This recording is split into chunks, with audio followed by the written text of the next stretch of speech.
Kasi cost ang nga, ang gobyerno, imported ito, goods, may proceeds problem pa. pa yan na walang health, hindi pumasok sa first border facility na tinitingnan doon kung yung mga produkto is safe for the Philippines. Yun ang problema ng smuggled. And at the same time, it's subject to abuse also. Baka kukonfiscate din ng smuggled tapos sila lang ang makikinabang, hindi yung gobyerno. Di sirain na lang yan para mawala ng abuses sa ating gobyerno. Ngayon, Section 11 pa rin, Paragraph 3 naman. Paragraph 3 states that possession is prima facie evidence of strong guilt. Pwede po ba tayong mag-insert ng provision to the effect na yung importation na walang permit ay nag-give rise sa presumption against the entity or individual na supposedly mag-i-issue ng permit? Yeah. Salamat, good sponsor. At the proper time, meron po akong ipopropose na wordings to that effect. Dako na po ako, good sponsor, sa section 16. So ito po yung custody and disposition of confiscated, seized, or surrendered agricultural and fishery products and properties used in the commission of the crime of economic sabotage, destruction of the same. So, tama po ba yung pag-intindi ko sa section 16 na confiscated, seized, or surrendered agricultural and fishery products ay pwede lamang i-dispose sa pamamagitan ng destruction, provided na yung locally sourced agricultural and fisheries products subject of the crimes of hoarding, profiteering, and cartel ay idodonate sa kadiwa. Yes. Alright, salamat, good sponsor. Meron akong ilang mga tanong kaugnay nito. So, kung tama yung understanding ko, tama bang sabihin na yung smuggled agricultural products mula sa ibayong dagat ay hindi idodonate at i-destroy lamang? Yes, kasi maraming case na pag nahuli yung smuggled products, ginagawa pa nilang negosyo. So, babuti na sirain na yan para walang effect sa mga local natin, di ba? And then, kasama dyan yung food safety kasi hindi din nagdaan yan sa legal procedure. Baka makadala pa yan ng sakit at peste sa ating mga agricultural businesses, tapos baka makasama pa sa mga tao. Kaya parang pag imported, sirain na lang yan. So, ito po yung mga logic para dito. Na basta imported, smuggled, intercepted, ay sisirain na lang. Further, good sponsor, the section states that locally sourced agricultural and fisheries products subject of the crimes of hoarding, profiteering, and cartel shall be donated to Kadiwa and to succeeding programs of the DA. Ang ibig po bang sabihin nito, habang may kadiwa, hindi pwede i-donate for other purposes? Halimbawa po, hindi pwede ito gamitin sa mga nasalanta ng bagyo o lindol Kasi kung meron man. kaya sa kadiwa, para may proceeds from the sale, para magamit doon sa ating mga program nitong anti-agricultural smuggling kasi may gastos din to in terms of enforcement at saka premyo para ma-encourage ang mga tao to report and to help at saka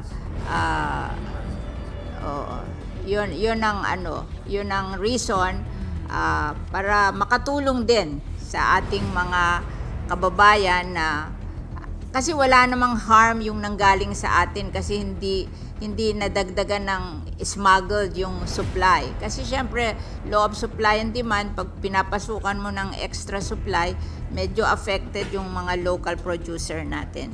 Kaya pinasisira natin yung smuggled, yung coming from abroad. But coming from us, iyan na talaga ang supply natin. So wala namang effect sa kanila yan. Pero gusto rin nating mabenta para makatulong sa program para maging successful ang program kasi syempre may magagastos din tong program na to like enforcement at saka yung yung paggawa ng daily price index, tapos yung mga bibigay natin ng mga premyo para doon sa mga tao na tumutulong sa atin, yun, whatever.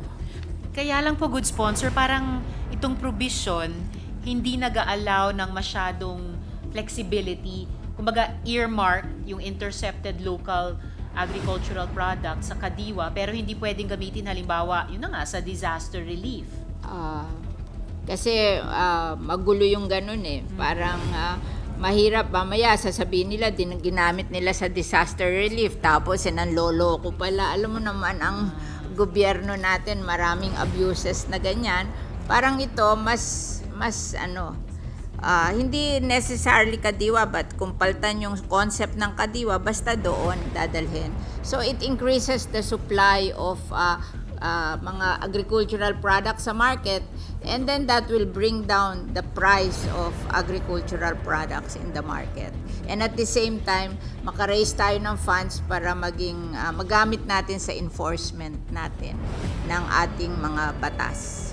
Although of course, good sponsor, ang tawag nito, kung if ever na nagkaroon ng additional flexibility para isama yung disaster relief, edi syempre yung ibang responsible agencies tulad ng NDRRMC o kung alin pa man ay magiging katuwang ng DA dito kung sakali. Maybe we can include na magbebenta tayo sa national disaster.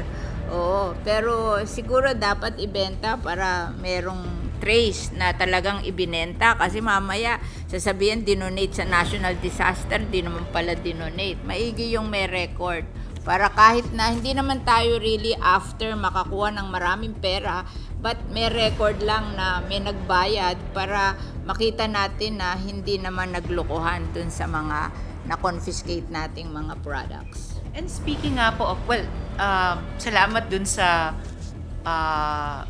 flexibility din ng sponsor na to think aloud about this with me.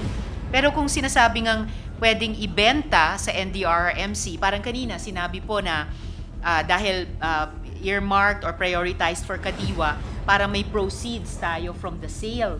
Hindi naman natin gusto na malaking proceeds. Gusto lang natin makita na talagang ibinigay yung product, kasi pwedeng kinonfiscate nila tapos kinuha na lang nila for themselves, di ba?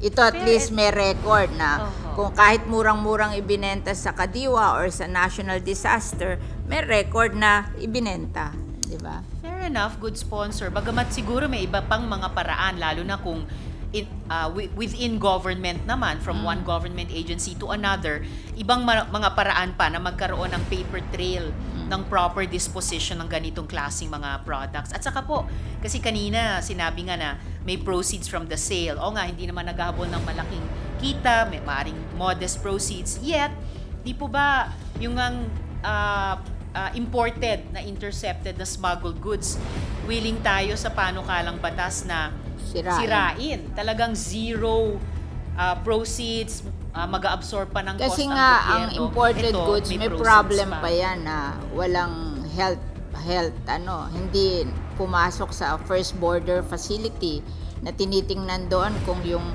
mga produkto is safe for the Philippines. Yun ang problema ng smuggled. And at the same time, it's subject to abuse also. Baka confiscate ng smuggled tapos sila lang ang makikinabang, hindi yung gobyerno. Disirain na lang yan para mawala ng abuses sa ating gobyerno.